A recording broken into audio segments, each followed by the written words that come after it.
All right, coming up next is the social engineering section and panel of Hope. These have been legendary, and DVD Man is standing by to burn copies of this so you can take it home and hand it off to friends. In the past, before this panel, memos and emails have gone out in corporate environments to pay attention during this weekend because things happen. So without any more delay or sound tests, Emmanuel Goldstein. Thank you.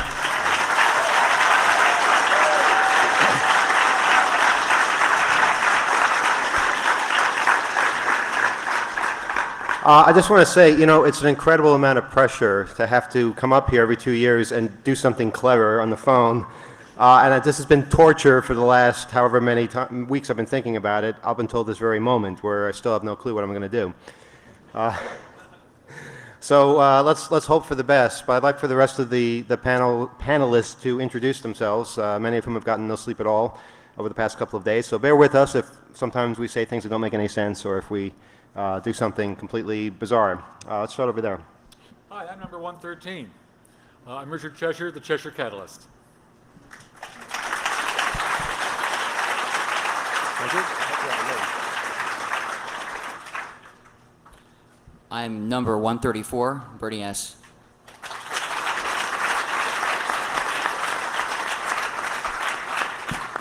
I'm number 2, Kevin.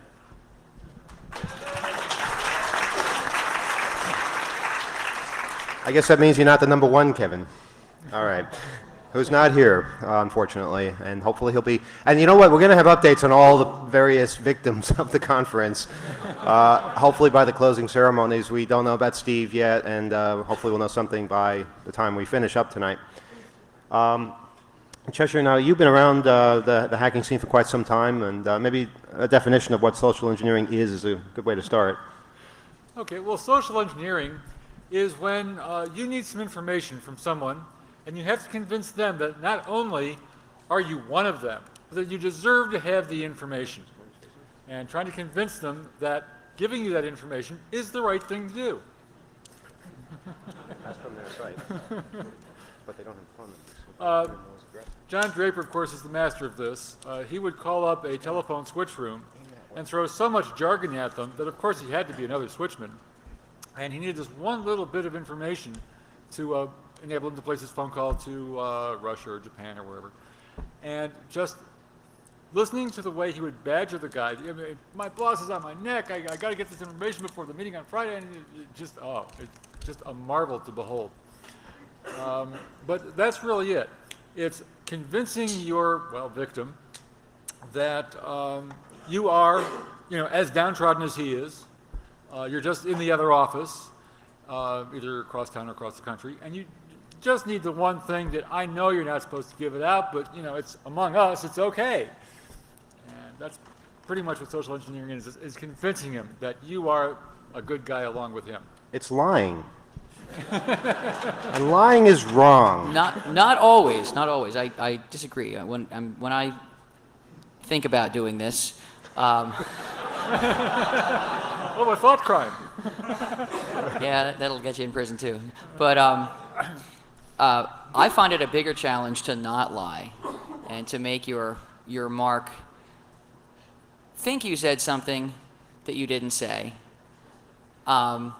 Creative truth-telling. Not even, you don't have to be creative truth-telling. It's just phrasing, manner of speech, tonality. All these things are just as effective as the content of what you're saying. And if you say it with an authoritative tone and phrase it in the right way, people just sort of stand to attention, will just spurt out all kinds of information. So I find it much more challenging to not commit phone fraud by lying, or what was that? Wire fraud when you actually lie over the phone to get something of value. So it's not always lying. Okay, well, I have a different view as far as just lying goes. I mean, people who are complete strangers, voices in a little telephone, You don't have to tell them what you really believe, who you really are. You don't have to do things like that. You don't want to hurt these people. You don't want to make them ruin their lives or anything like that. But telling a lie to an American Express operator someplace to get information, I don't think is a bad thing. What you do with that information, of course, that's different. If you use it to harm people, that's not a good thing. But we use what we do in situations like this for fun, and to demonstrate a point, to demonstrate that sometimes the information that should be protected is the information that's least protected. I've been thinking while I've been up here. Well, actually, Bernie, you have an interesting memo from the hotel, is it? Yeah, you haven't even seen this yet. So I haven't seen this yet. This is so cold turkey, not cold turkey, but this is totally impromptu thing. I found this internal hotel memo in the hallway near the freight elevator. didn't break into any office. No, or no, anything I'm authorized to be there, whatever. But I picked it up, and here it is. It sort of sets the theme for the mood that's been around us, and we're going to use that today to a degree for social engineering purposes. This doesn't get us kicked out. Well, it's Sunday afternoon. I hope this isn't our final hope. And this is an email, printout of an email message to all the managers, floor supervisors, and employees And people un- walking by in the hallway. And I'm not going to give out the actual email addresses, or the domain name. You can guess that. It's to Hotel Penn Everybody at whatever. Important update, 3:30 p.m. This is a Wednesday of this week. It's from someone at a company named Energy Curtailment Specialists, Inc. I want that title. I want to be the Energy Curtailment Specialist. You've got too much energy. Slow down. It says here, there continue to be problems with down transmission lines, overheated transformers, cabling problems with Con Ed, etc. And the fear is that the entire transmission system infrastructure may collapse under further stress and cause not only a blackout, but a longer-term blackout. And What does that mean exactly? I don't know. And the entire transmission system infrastructure may collapse. That sounds pretty Armageddon-like. Could we have picked a better weekend? They were just a few days early, I guess, in their predictions. But it goes on to say, there's actually two emails. This one here says, obviously problems are so severe that they are asking for help right away. There are numerous fires, transformers overheating, transmissions lines down, etc. throughout the area, and the problems will worsen throughout the afternoon. And it goes on to say stuff. This is a peculiar problem that happens almost never. In fact, it has never happened.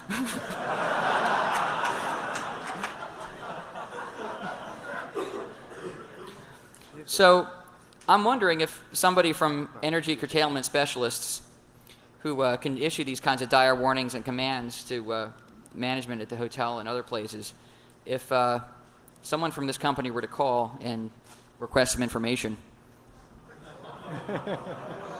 Don't look at me. I'm working on something here, so you guys keep going. You're not even listening.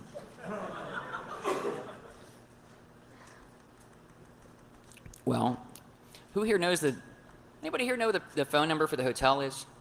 Pennsylvania 65000. It's got to be in unison. Pennsylvania 65000. Very good, very good. We need a horn section here. Well, Yes. we're going to call Pennsylvania 65000. Why would- I don't know if I even have your permission to do this, Emmanuel. No, I'm not doing the hotel. I'm sorry, because that's shitting in your own bed. I'm sorry. But what I will do is take advantage of the fear that's currently surrounding us to maybe get some information I'm not supposed to get. And I have to say, this is like divine providence here, because I really didn't know what we were going to do. In the past, we've done Starbucks. We got Starbucks to start reading us off their customer credit card transactions. We convinced Taco Bell last time to turn off their cash registers for 5 minutes and not serve anybody.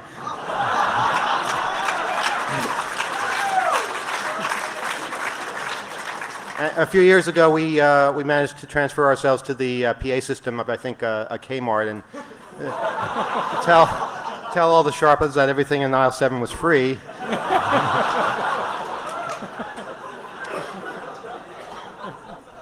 Good, clean fun. Nobody got hurt. Okay, but what I'd like to do today is focus on what everybody in the city is talking about. Now, Bernie, you made reference, I'm sorry, I wasn't listening completely, but you were making reference to all the power problems. You guys aware that for the last 7 days, there are places in Queens that have had no power? Queens being the borough right across the river. It's unbelievable. It's like they forgot how to do it. They forgot how to provide power to these places. Our power company is called Con Edison. Their first customer must have been named Edison or something. I don't know. But I think con is the definition term here. yeah, they're not the most popular entity in the city right now. So what we're going to do is we're going to call a place, a business that may or may not be affected by the power problems, but regardless, well, if they are affected, they might not answer the phone. If they're not affected, they certainly know that there is a power situation, and my guess is that they'll be a little bit more gullible, a little bit more open with information than they should be. Now, is there a way to do this without me dialing the actual number? I mean, you hearing the number I'm dialing? Yeah? Okay. I'm going to pick up. Let's hear the dial tone. Is there a dial tone? Okay, good. Don't use the push to talk. Just try it without it first. Try it without it? Yeah. Okay, can I try it now? Yeah. I'm going to test the microphone on this. Test 1, 2. Okay, you can hear. Can you hear me on the microphone now? Not talking. Can you hear? No, they can't hear me through this. But if I press this button, then you can hear me. See? So it does work. And then I'm going to press this. Yeah. But so don't. There's a click, but I So can't. don't let go of the push to talk during the conversation, or they're going to hear a click. Got it. Okay.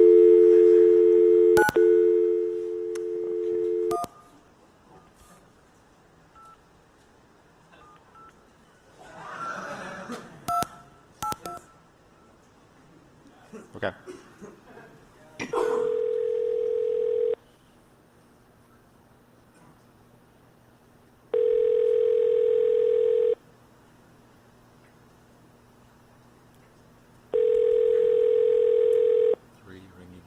Okay, this might be one of them with power problems. We're calling McDonald's, incidentally.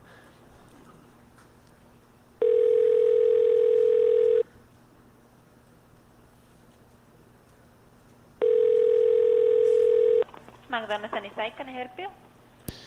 Yes, I'm trying to find out if, I'm sorry, I'm calling from Con Edison. I'm sorry, I can hear you. Calling to, can you hear me? I'm sorry?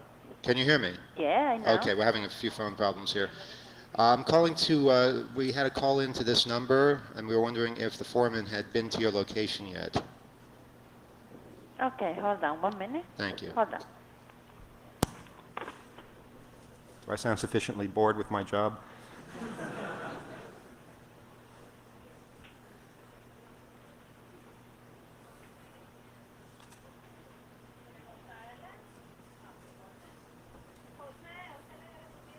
Is she getting Jose? That's what it sounds like. I should point out, when I'm talking, they can hear you, so no screams of laughter or anything. What are they saying? I can hear voices. Is that Con Edison, those fuckers?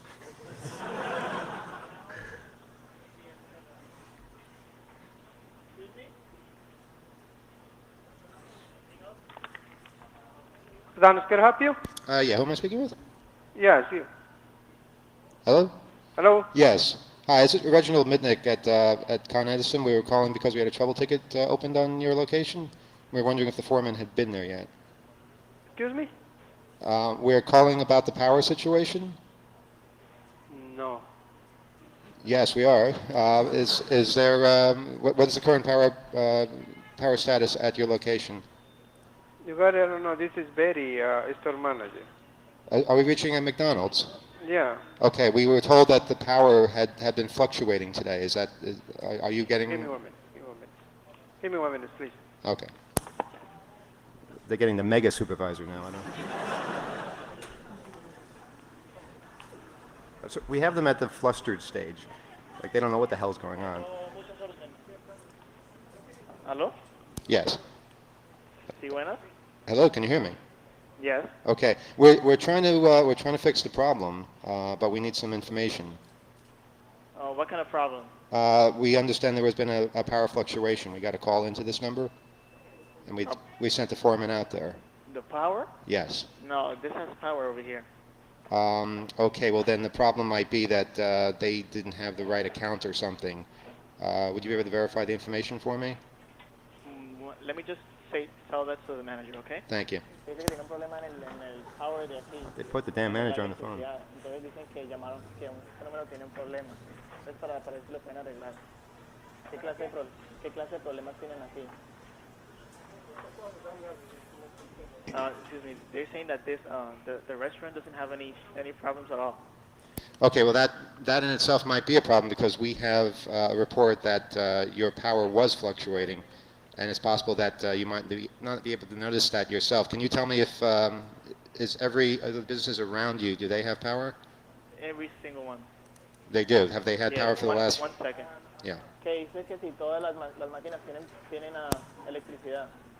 ¿Todas las máquinas tienen electricidad? Yes, every single one. The problem is in Greenpoint. Okay, but the problem has been expanding in the past couple of days. I'm not sure if you've been following the reports, and we want to make sure that we head it off before.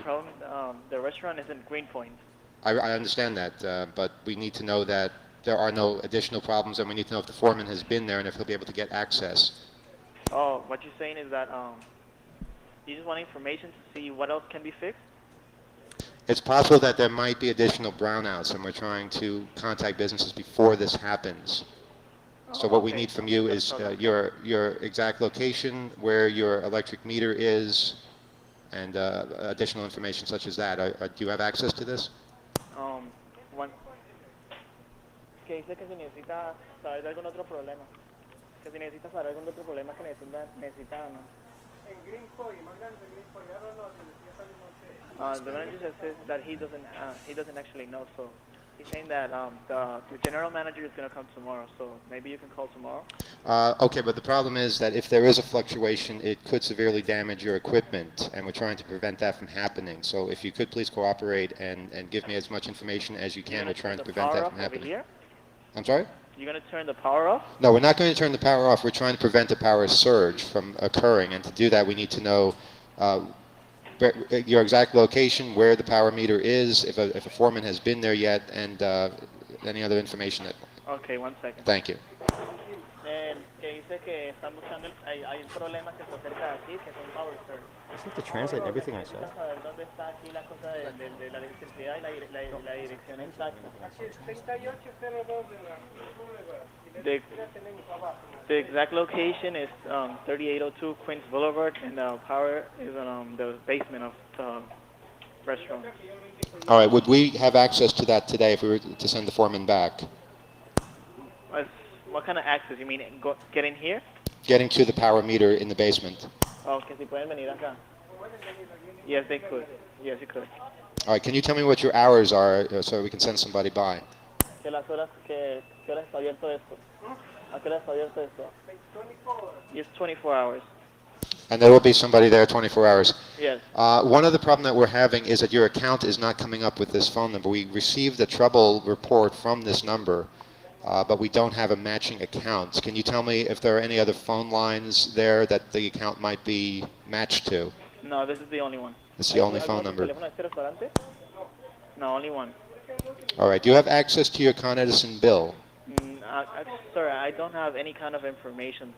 If you want, you can come over here to the restaurant, okay? All right. The problem, we're dealing with hundreds of businesses, and we're just trying to make sure that they all are treated fairly. So whatever information you can give me, including names, anything like that would be helpful. I don't have any information, sir. Okay. Thanks for your help. Okay, thank you. All right. Language barriers can be real. Well, barrier. I mean, that was a ridiculous. I was like calling one in a foreign country or something where everything had to be translated. I was calling Queens. But, so, no, that wasn't the most successful of our attempts. But what we do have now is permission to go into their basement. So if please don't do this, but if anybody were to go over there That's 30. and say they're with Con Edison, you'd have unfettered access to their equipment down there. It might be nice to dress up, I guess, but I'll bet you don't even have to do that. What I was trying to get was more information, and I think if I had gotten somebody that I could talk directly to, I would be able to get them to go into the office, get the Con Ed bill, get the account number, and through that, maybe more phone numbers. And as you can see, there's no reason you should stay on the phone with somebody who's talking nonsense that long. But you do when there's a situation, when there's a crisis going on, you stay on the phone so that the crisis doesn't hit you in some way, and everybody has heard about this. Now, it's unfortunate I didn't call one that was closer to where the actual power problems were occurring, but probably those ones won't answer the phone at all. Any other ideas? I'm going to think of another one, but I got to rest now. Well, didn't they say the problem was in Greenpoint? Astoria? It's No, on the phone here. Woodside, Sunnyside, Greenpoint, Astoria, those places. Yeah. And yeah, I think Greenpoint is okay, actually. I don't think their information is quite right. But Queens along the river sounds like it's Okay. affected. We do have a Sunnyside. All right, you know what? Let's try this. Let's try this one in Sunnyside, but I'm afraid that they won't answer at all. But we'll find out.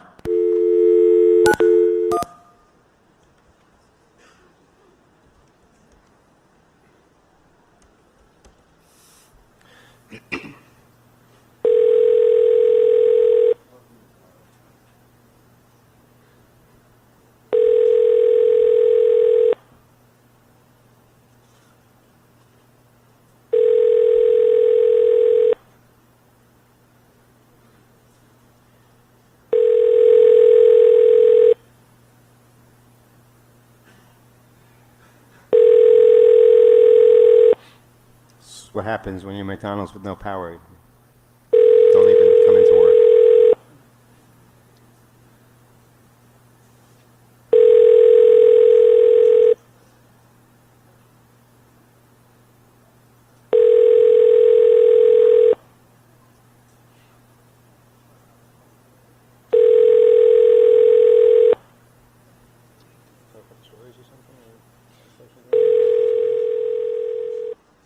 We should pursue the Con Ed. We need to call it areas, okay? Take it timed out. Okay. What? I'll keep trying. Just keep talking like you're trying. Is there a? Do we know for sure what areas were affected? So Yeah, we just. we need to call an area that has That was an area that was no- affected. That's why they didn't answer the phone. known panic. Well, we could try another number in that area Yeah, that's what we're doing. Looking for that. because they're already panicking, and if they're panicking, they're liable to be able to tell you anything. Okay.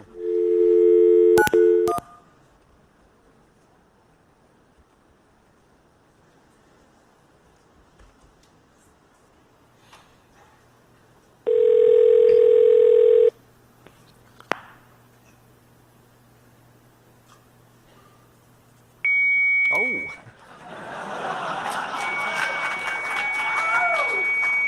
Does anybody have a modem? Well, that's not very smart, is it?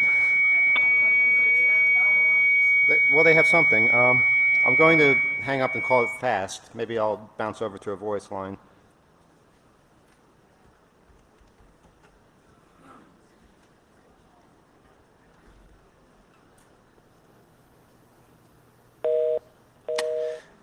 One line, and it's going to a modem. Yeah, we'll keep looking. Cheshire, you haven't said anything in a while. Any any stories of social engineering in the past that you remember? Oh, golly. Well, there was the time when, back when I was hacking the World Telex network, I had found the Twix Teletype network. TWX stands for Teletype Writer Exchange. The phone company had set it up, AT&T. It was set up with Bell 103 modems on Model 33 teletypes, and it was a completely separate network from the telephone system. Yeah. BS. Well, if you dialed 212-640 and the last four digits of the Twix number, you heard the modem tone through your handset in the acoustic coupler, and you were a Twix machine. You could send a message to that machine. A number of companies, such as RCA Global Communications, ITT WorldCom, had Twix to telex converters to then carry you overseas to overseas telex machines. So I had access to every telex machine outside of North America. Well, I was greedy. I wanted North America. Western Union Telegraph had their Infomaster computer that would do store and forward messaging, where you dump the message in this special format, which was available in the front pages of the Twix directory, and they would then forward the message on to the telex machine of your choice. Well, it seems to me that with all the traffic going from New York to their Infomaster computer in Bridgeton, Missouri, that they have lines in New York to go through. Okay, so I called the wire room in Upper Saddle River, New Jersey. Hi, this is Joe in the wire room at Broadway and 40th Street. I need the backdoor number into Infomaster. What? I've never heard of such a thing. Oh, okay, thank you. Click. Let's see, what's the number for the wire room in Broadway and 40th Street? Ah, here we are. Hi, this is Joe in Upper Saddle River, corporate headquarters, and I need the backdoor number into Infomaster. Huh? What? I ain't never heard of such a thing. Okay, thank you. And one night, sitting alone in the store, the computer store on 39th Street near 6th Avenue, I had access to an ADM3 terminal, a modem, and a phone line. So I went 212-640, and I just started punching in random things. 5555. And I hear the tone. I put the handset in the acoustic coupler. It would give me the answer back of the machine. Now, this is so that you know you're reaching the right machine, so you're not sending corporate secrets to the wrong party. So up comes the answer back. CBS special events. No, that's not it. IBM NYK. No, that's not it. NYK being the official telex abbreviation for New York. You know, Mormac ship NYK. More McCormick shipping lines. That's not it. FBI NYK. No, that's not it. And WU Infomaster. I found it. It exists. There is this backdoor number. What number did I dial? Oh no! After 2 hours of doing this, it took me another hour to get back to that number. But it started with the fishing expedition. Hi, this is Joe at the wire room. But they just didn't know. They had no clue that it was even interconnected with the phone network. AT&T lied and everybody believed it. Except some curious little hacker in New York City. So what did you do with that information? Well, I was able to send mailgrams at the time. Western Union had a deal with the post office. They had printers in the post office, every major post office around the country. You would format the message using the formats shown in the front pages of the Twix or the telex directory, and it would route via the zip code, print out in the nearest post office, and be delivered in the next day's mail. You could send these things before midnight and have delivered the next day. They cost about $2.50 or so. And they were charged to your Twix machine. Now, about billing on the Twix network. Every teletype machine has in it an answer back wheel that is programmed with an identity code.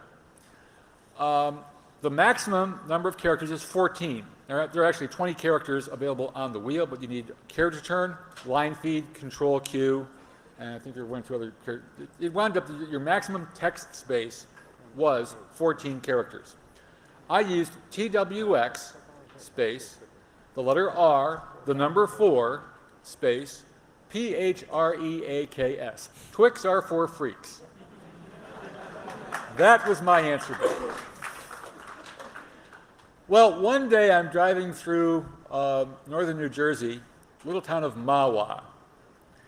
And Western Union has a facility out there where they repair teletype machines. I swear if I could dump it out of that machine every day for a month, I could build a Model 33 and a Model 32 teletype, probably one of each, from all the parts I found in the bins there. And there's a lot of parts in a Model 33 teletype machine. Yeah. And they weigh like, what, about 7,500 pounds? Yeah, and very there's heavy. I cut my teeth on one of those too. There's all these little levers and springs and sprockets and gears, and it's an amazing mechanical machine.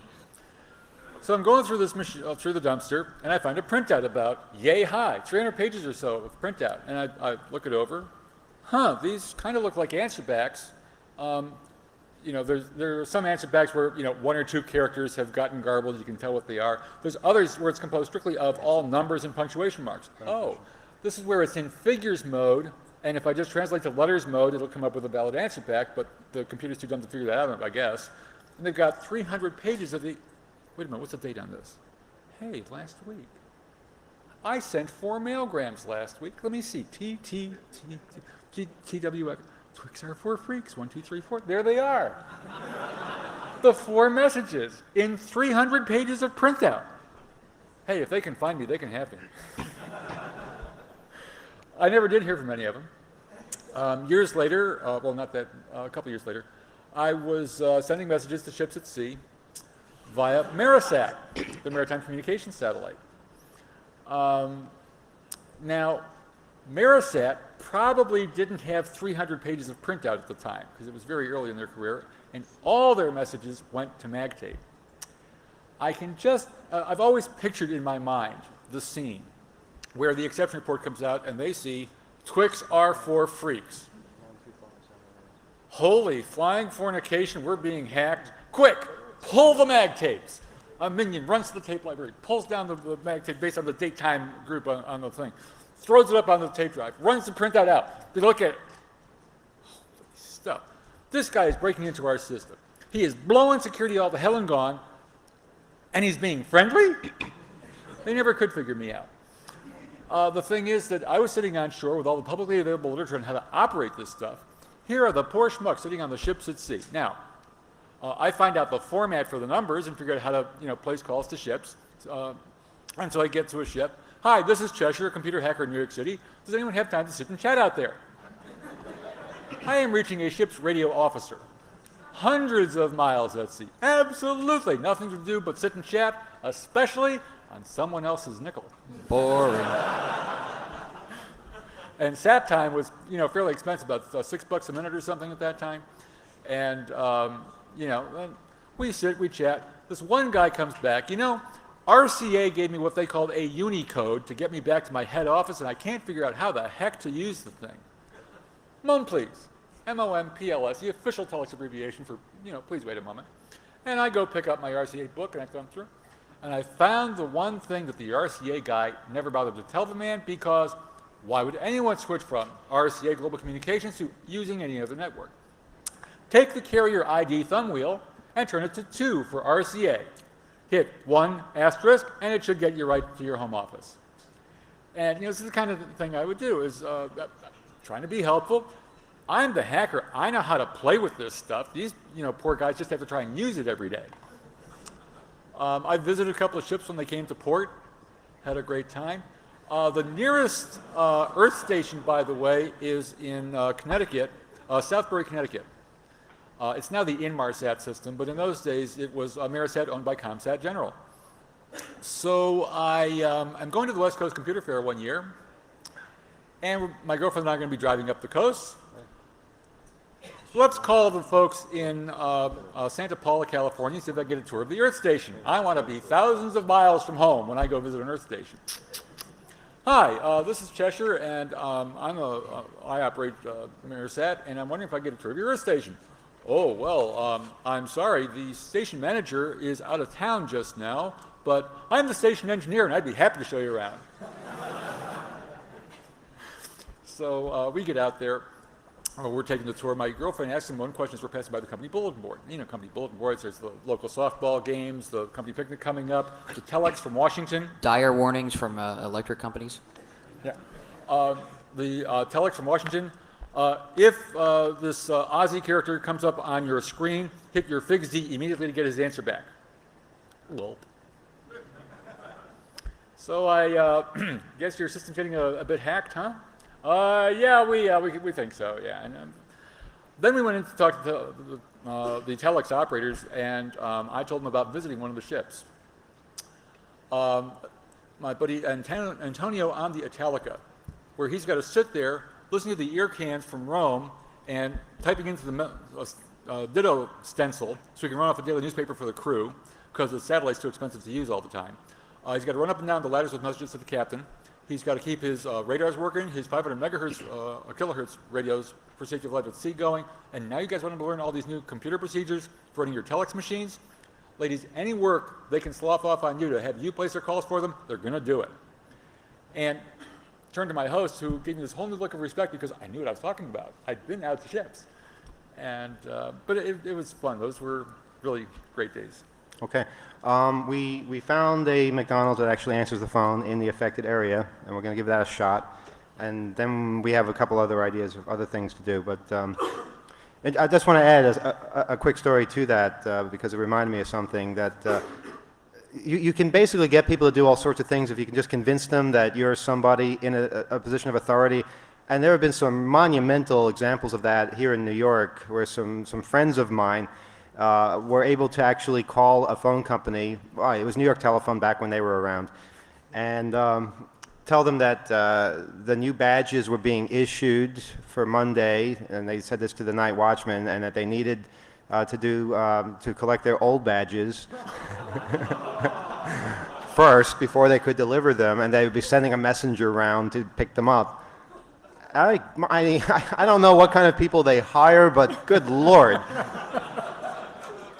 A stack of IDs of all these people inside a company, and God knows what you can do with that. Of course, you know, nobody looked anything like them, but still, I mean, come on, you're giving away your ID, for God's sake. Another time, manuals. Yeah, we're switching the manuals. We need, you know, for the Cosmos system, we need the old manuals. Please leave them in the loading zone. Couldn't have been easier. So people are gullible. They'll do what you ask sometimes. Let's see if we can find one of them here.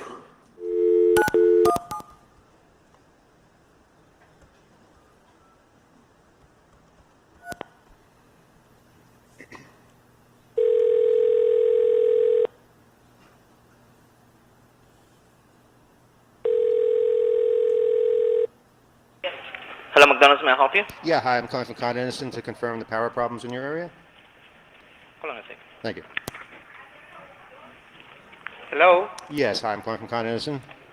We've received a trouble report at this location. I'm sorry? We received a trouble report at this location for Con Edison.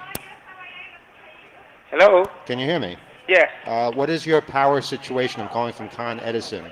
So now we okay, we fine. Okay, how long has the power been on? Well, I'm just a manager, but I haven't been here for the whole week. I was on vacation. I just stepped by today. But I believe that the thing happened on Monday. And until today, so we got the whole thing going on. Okay, because we have been having scattered outages in your area, and we're trying to check with the businesses there to see if it has been a problem today.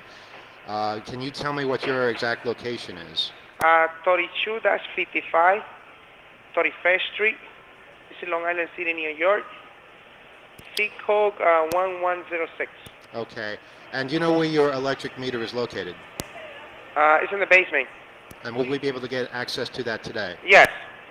Okay, and who would we speak to in order to get that access? You just ask for the manager. Do you have a name? Well, I got Lois over here. If you come after 4, it's going to be dancing. Okay, and one other problem we had is that the phone number does not seem to match the account. Is there a different phone number there? Yeah, 718. I Okay. mean, the same phone number that you just called.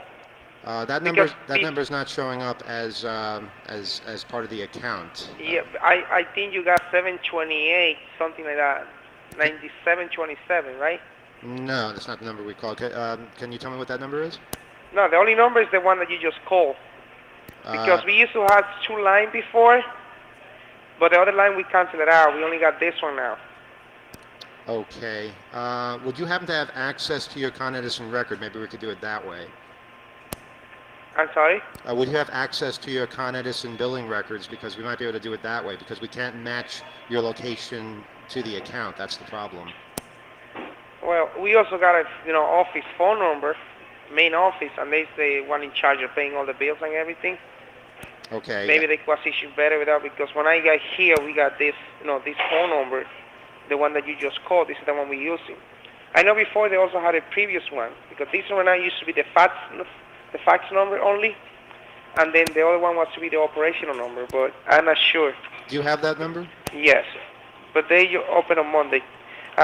631 698. Okay. And you don't have access to any paperwork, perhaps, from Con Edison? Because that would be very helpful if we were able to actually have an account number or something. No, I don't, to tell you the truth. Okay. Well, let's let us know if there's any power problems or any situations that we should be aware of. As of right now, everything is fine. We're Okay. just checking, my freezer outside and everything. As of right now, everything is fine. Are you using 100% of your power? Yes. All right. Please do us a favor. If you could possibly cut maybe half of your cash registers just to save some power, it might prevent another brownout from occurring. Would you be able to do that? The cash register, no. I'm just using like two of them. I'm sorry? Because I'm just using two of them. I cannot go under that. Could you maybe turn some lights out? No, all the lights out, they off. The lights are off. Yeah, the lights are off. Okay. And how about the air conditioning? And some of the, the lobby, some of them they're off because some of them they're not working due to the power problem. And just in the lobby is still on, and we cannot turn it off. Otherwise, all the customers they're going to leave. Well, what I need you to do is this, because it is a rather cool day today. If at all possible, if you could cut the air conditioning building wide, that would greatly increase the chances of another brownout not occurring. So if you could please try and look into that, that would be very helpful. Okay. All right? All right. All right. Thank you very much. What was your name, sir? My name is Rafael Peña. Rafael, thank you so much for your help. All right. Thank you. Good night.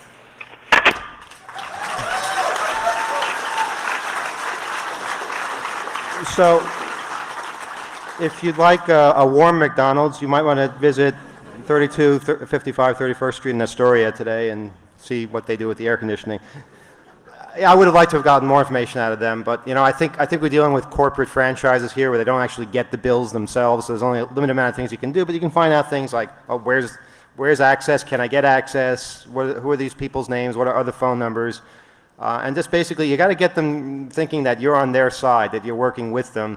And before you know it, you can be kind of obnoxious and say things like, well, I need you to do this for me. It's like, who the fuck are you? Why should I do anything for you? But that's what people do. If you ever have somebody say that to you, you are being social engineered. Cops say that all the time. People in all sorts of positions of semi-authority will say, I need you to do this. Well, that's too bad because I'm not going to do it. That's my reaction. Okay, that's one thing. We have a couple other things to try, but any other stories? Actually, Kevin, number 2, you're with an organization called Telefreak, which a bunch of cool people. They do good things. You want to tell us something about what these guys are up to, phone-wise? Well, basically, Telefreak it started out being as a way to get anonymous free voicemail, and then we've expanded upon phone conferences using the Asterisk system. So basically, we run a conference that allows people from all over the world to basically call in free using VoIP and just discuss things that relate to phones, hacking, social engineering, and all things like that. So that's really all I can say. Do you guys do any social engineering? Plenty. Well, go on, give us an example of something. I'll try to find another phone number here. Well, I guess basically my greatest feat was getting an operator to think I was the fire warden and throwing the operator, the conference, into a elevator in Michigan. So during rush hour in the elevator, I was talking to people in the elevator, having them push buttons, go to different floors, get off, get on. And the whole time, the operator had no idea what's going on. So, I mean, I guess that's not exactly social engineering, it's more being a bastard. Fine line. Yeah. Okay, well, that's educational, constructive. But yeah, you can have fun. It's like what we did with that old Taco Bell thing, where we tell people, we're having trouble, honk your horn twice for a sound check, and people just do whatever you tell them to do. Could you race your engine for us? Give the finger to the person in the window. Thank you very much.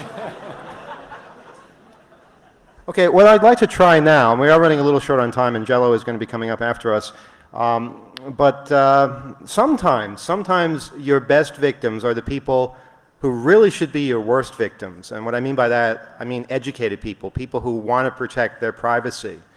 What I'm going to try and do here is call somebody who has gone to the trouble of taking their address out of the phone book to see if it's possible to use their obvious desire for privacy to invade their privacy. And if they start to give the address, we'll of course cut it off. Let's just see how this works here, and of course cut off the phone number too.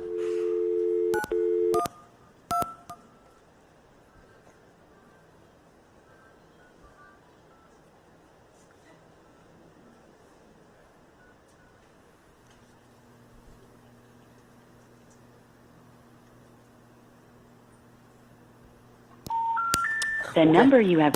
All right, that's going to happen. As you can see, this is not pre-staged. Is this name for real? Oh my God. Oh my God, I can't believe it. I hope this one doesn't answer just so I can tell you what the name is. Well, I used to have a friend, and she always had her phone listed as Sonia Red. So if you wanted to find her in the phone book, you just looked up Red Sonia.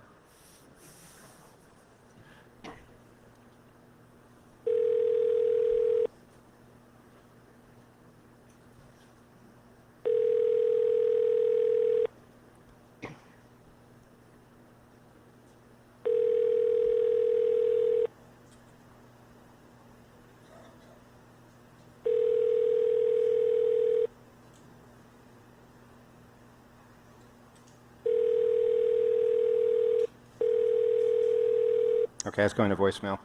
That was the number of Joe Schmo.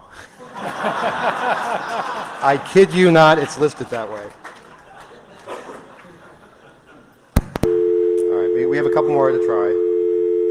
Maybe they're all attending a privacy conference somewhere. Maybe they're all here.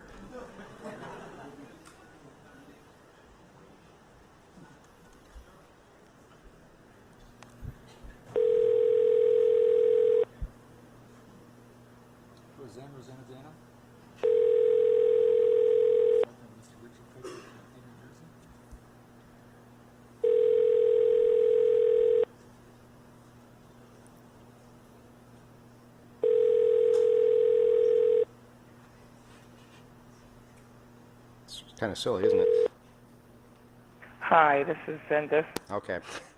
Guys, just talk away a little bit while I try and find another one that does answer. It's Sunday. Everyone's sleeping or out. Yeah, usually we do this panel a little later, so we're a little slower than we usually are. But Jello didn't want to get up early, so we scheduled him for later this time. Okay, let's try this one.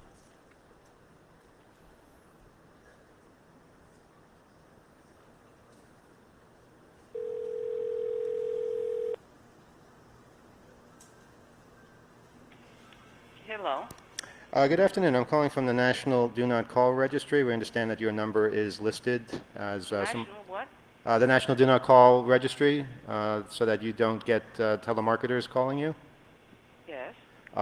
We understand that you're listed with that service and that it expires at the end of the month. We wanted to verify that you wanted to continue to be listed. How do I verify that? Just by telling us over the phone, and we will extend for another 2 years your listing so that you don't get Well, how much telemarketing does it calls. cost? That's free. It's a free service. Oh, that's fine. Yeah, you had requested this in the past, hadn't you? Yes. Okay. We'd also like to confirm that you don't want to receive any mass mailings in the, to your address. Yes. Can you confirm your address for us so we do not send you No, I anything? can't. Thank you. Okay, thank you very much. That's a smart consumer. Smart one. Oh, good for her. If more people were like that, we wouldn't be having this panel, but I'm happy to say that when we call individual people at their homes, we usually get a better reaction than when we call corporate offices, where they just pretty much give out any information you ask for. Should I try a couple more? We're running short on time. Is Jello here? No? Jello what? Jello hasn't set yet. Hasn't set yet? Escort him out, please. So should I keep trying? Yes. All right, I'll keep... Just let me know when to stop. The real trouble is, as the years go by, it's harder and harder to read the damn phone book. My God. Okay, this person has a 917 number.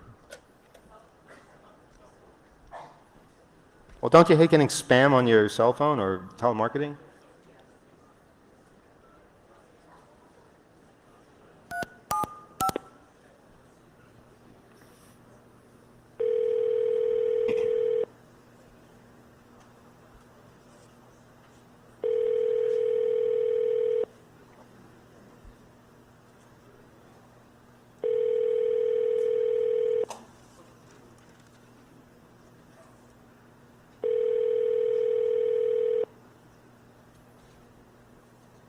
Hello, you've reached the Pier residence.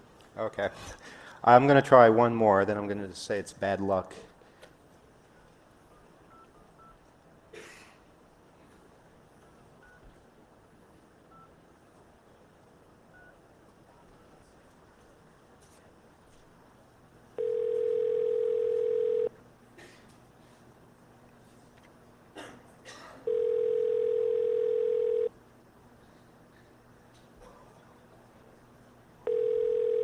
Hello? Good afternoon. I'm calling from the National Do Not Call Registry. We understand your number is listed. You do not want to get telemarketing calls? No, I don't, right. Okay. The listing expires at the end of the month. We wanted to verify that you wanted to increase that for another 2 years. Please. Okay. And we also wanted to ask if you wanted to have your name added to the Do Not Mail list. I already have that, I think. Actually, the Do Not Mail registry just began this month, so we need to yeah, verify. then add it, right. Can you verify your address so that we don't send you anything? What name and address do you have on Actually, we don't have that information. We just the... have Oh, the I phone see. number. You just So have the phone number. if you could give us the address, we will make sure that you do not get junk mail. Okay, it's 205... Thank you. All right.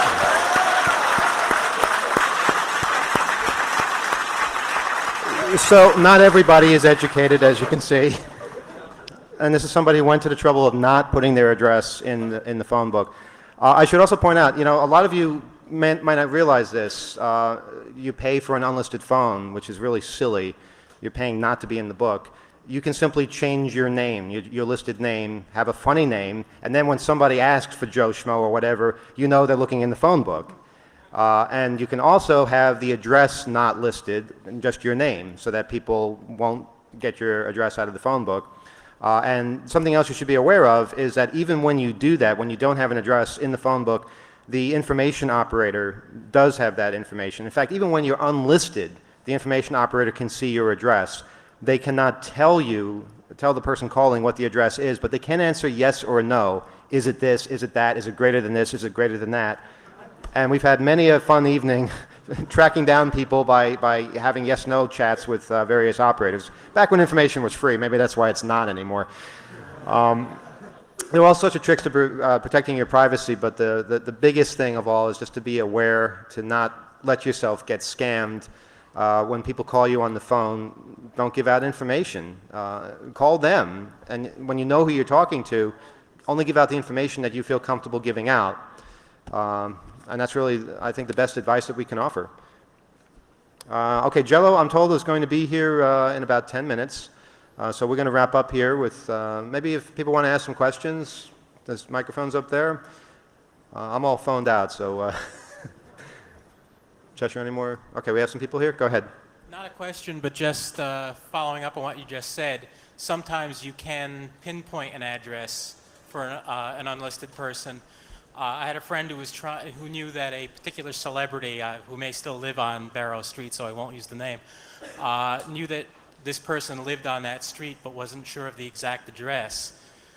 Called information, said, I want the number for XYZ on number 12 Barrow Street, and they said, I'm sorry, that's unlisted. But you just gave their address? You're not going to give the name? Well, but she said, but I do have the right address, number 12. No, it's number 10. And I can't give you the number. So sometimes the operator, I guess now that it's mostly automated, you can't do that, but if you actually talk to a human in those places where they still are there, you can get away with it. One really cool trick that I'd like to tell people about that we actually did last year is basically making use of VoIP services and the ability to change caller ID. If you guys messed around with changing caller ID, authorities are starting to catch on to this and realize, hey, that's probably not a good thing to be able to do, and now they're making laws and things. But a lot of us still have the capability of programming switches and asterisk boxes and things like that, and basically changing your phone number. Said, hey, look, the White House is calling me on your cell phone. What's cool about that, and this is actually something I thought of, when you make that kind of a phone call, yeah, you get the name, the number, but you also get the name sometimes, because what happens is when that number arrives at your central office does a lookup right there and then, and they see that number and they match it to a name. All right, now that name is not calling you, but you see the name on your caller ID device. So it's sort of a form of reverse scanning, where basically, who lives at 212-228-1234? Well, I'm going to program that phone number into my asterisk box, call my other number, and look at the caller ID display, and hey, Joe Schmo, that's who lives there. You won't get the address, but you will get the name. Now imagine if you were to program an asterisk box or whatever you have set up to call a number, increment by 1, call the number again, increment by 1, over and over and over again. You would get an entire exchange, listed and unlisted phone numbers with people's names. Now, when you do this to neighborhoods such as, oh, I don't know, Hollywood or Washington, D.C., you get quite a few interesting names, and they cannot hide. All the tricks that we've told you as far as changing your name or changing your address or not listing your address, they don't work because this is the billed name. If it's billed to somebody's name, it's going to show up on the caller ID box. And that's just pretty wacky. The thing that stopped us eventually was an email from the VoIP provider saying, we're seeing a fantastic number of, of attempts. The call wasn't even being completed. You didn't have to pick up the phone.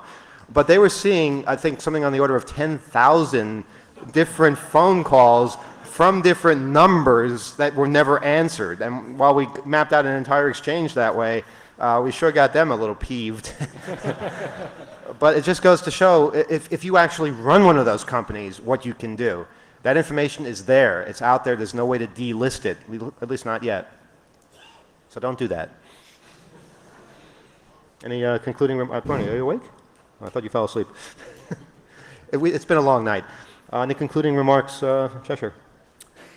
Well, I still have to get my airfare back to Florida, so if anyone would like a book of my adventures, I'll be back in Area D. I'll take $10 in your email address and send you my email, my e-book emailed to you from Florida. Thank you. Bernie, anything? I'm too tired to say anything. I got about 4 hours sleep over the weekend. But thanks for coming. Yeah, thanks everybody. And Kevin. Hack the planet! Thanks. Stay tuned for Jell-O.